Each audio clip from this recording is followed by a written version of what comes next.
नई दिल्ली के India Islamic cultural centre में शैक्षिक पुनर्जागरण के लिए रणनीतियां और योजना विषय पर एक राष्ट्रीय सम्मेलन का आयोजन एम्पावर इंडिया ट्रस्ट द्वारा किया गया। सभी गणमान्य व्यक्तियों और वक्ताओं का सम्मान करने के बाद सम्मेलन के विषय पर उद्घाटन और प्रारंभिक भाषण ट्रस्ट के संस्थापक ट्रस्टी और अध्यक्ष जनाब मोहम्मद खालिद द्वारा दिया गया। उन्होंने शिक्षा के महत्व पर प्रकाश डाला। उन्होंने इस बात पर जोर दिया कि भारत में उच्च शिक्षा दर विशेष रूप से तृतीय शिक्षा के मामले में लगभग 13% के आसपास है, जो काफ़ी कम है। वहीं भारत दुनिया के शीर्ष 10 सबसे शिक्षित देशों में शामिल नहीं है, जो चिंता का विषय है, क्योंकि वैश्विक रैंकिंग में हम देशों के समूह में नीचे हैं। एम्पावर इंडिया ट्रस्ट ने अपना पायलट प्रोजेक्ट व्यावसायिक प्रशिक्षण केंद्र शुरू किया है, जो विभिन्न व्यावसायिक पैरामेडिकल पाठ्यक्रम प्रदान कर रहा है।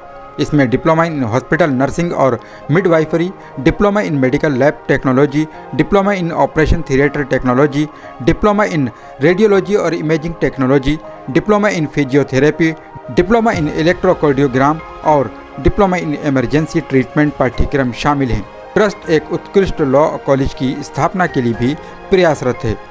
सम्मेलन की अध्यक्षता ज़कात फाउंडेशन ऑफ इंडिया के चेयरमैन डॉक्टर सैयद जफर महमूद ने की, जिन्होंने राज्य सरकार और केंद्र सरकार की मौजूदा योजनाओं का अधिकतम उपयोग करने पर जोर दिया। आईआईटी के प्रोफेसर और प्रसिद्ध गांधीवादी डॉक्टर विपिन कुमार त्रिपाठी ने बेहतर गुणवत्ता वाली शिक्षा की आवश्यकता पर जोर दिया। जामिया मिलिया इस्लामिया के इनोवेशन और एंटरप्रेन्योरशिप सेंटर के निदेशक और Delhi skill and entrepreneurship university के पूर्व pro vice chancellor professor Rehan Khan Suri ने कहा कि शिक्षा दान नहीं है, बल्कि एक जिम्मेदारी है। उन्होंने 2009 के शिक्षा के अधिकार अधिनियम के लाभों पर जोर दिया। आईआईटी दिल्ली के वरिष्ठ प्रोफेसर एम इश्तियाक ने शिक्षकों से कहा कि वे छात्रों को ईश्वर प्रेमी बनाएं, न कि ईश्वर भयभीत। उन्होंने प्राथमिक और माध्यमिक स्तर पर मजबूत बुनियादी शिक्षा पर जोर दिया। उन्होंने कहा कि शिक्षा को चुनौती के रूप में लिया जाना चाहिए और व्यक्ति को अपनी ताकत और कमजोरियों को पहचानना चाहिए। फ्यूजन ग्रुप ऑफ कंपनीज के अध्यक्ष मोहम्मद तलहा हनफी ने ज़रूरतमंदों के लिए क्षमता निर्माण की बात की। उन्होंने अपने विज़न को साझा करते हुए कहा कि लाभार्थियों को दानदाताओं में बदलने की प्रक्रिया के तहत आईटी क्षेत्र से प्राप्त लाभों को ज़रूरतमंद छात्रों की शिक्षा में निवेश किया जाता है। प्रसिद्ध सामाजिक कार्यकर्ता और शिक्षाविद शमीम अदीब ने राष्ट्रीय शिक्षा नीति 2022 और इसके प्रभावों पर जोर दिया।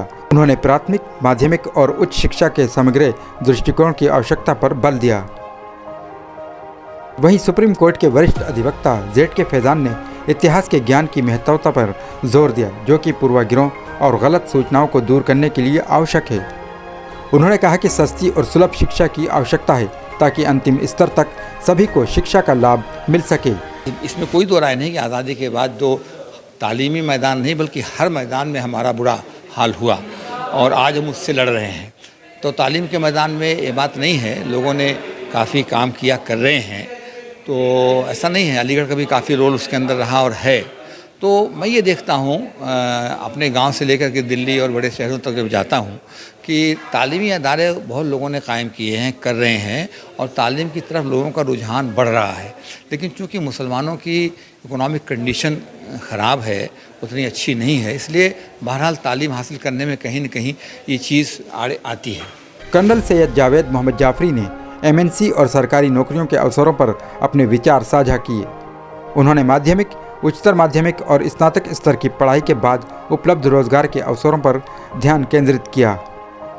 भारत सरकार के शिक्षा मंत्रालय के वरिष्ठ सलाहकार डॉक्टर शकील अहमद कुरैशी ने कहा कि एक शिक्षित व्यक्ति का सम्मान पूरी दुनिया में होता है और सही कहा गया है कि कलम तलवार से अधिक शक्तिशाली होता है।